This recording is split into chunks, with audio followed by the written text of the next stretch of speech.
we at our learning centers, we really focus on helping students with learning disabilities, dyslexia, auditory processing, attention challenges. So kids, teens, adults who are bright but struggling with some aspect of school, sometimes socially as well. And so these are people that, that's a really good question. You look at these individuals and you think, well, why are they struggling? They're smart, they have the ability to do it. But there are underlying skills that have to be in place to support learning. And we don't even really think about them very much when kids go to school. It's just, you assume they go to school, they're ready to learn. But there are whole sets of underlying skills that need to be in place. And if any of those are weak or inefficient, it's going to cause them to struggle. We think about learning like a continuum. So think of it kind of like a ladder, with school skills and study skills actually are pretty close to the top too. But you have this ladder, and school skills, social skills are way up there at the top. But the rungs on the ladder are whole sets of underlying skills that need to be in place in order to learn as comfortably and efficiently as you could. So down at the very bottom rung of the ladder are what we call core learning skills. And these are really, starting as low as the primitive reflexes that babies are born with. If those reflexes continue to fire, or they don't integrate and operate the way they're supposed to, then they just trigger little neurological interference, little neurological roadblocks to learning.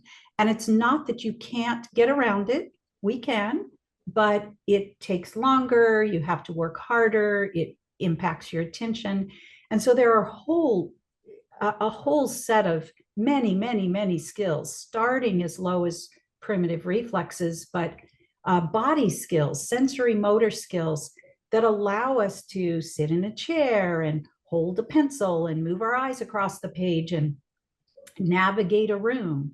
Those are all core learning skills. And really, those skills need to be so automatic that you don't even think about them. I mean, if I have to think about right now not falling out of my chair, well, I'm not going to be able to speak cohesively or listen or learn.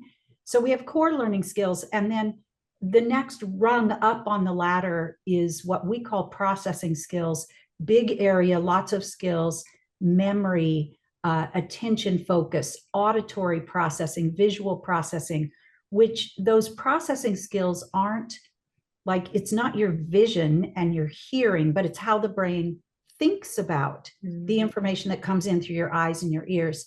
And if you're not getting complete and accurate information, of course, that's going to impact your attention, your memory.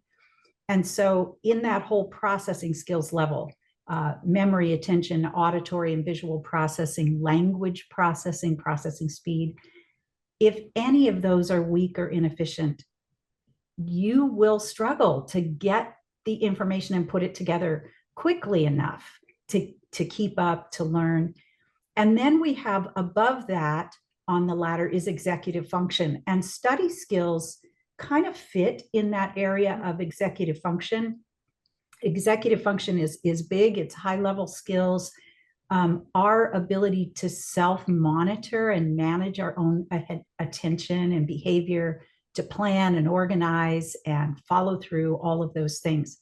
So really, as you said, if students are struggling, it's a skills problem. There's something underneath that's not supporting them well enough.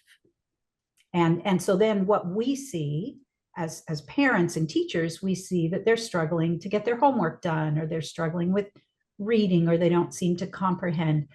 But all of those are higher level, they're sitting at the top of the ladder, and there are things underneath to support them.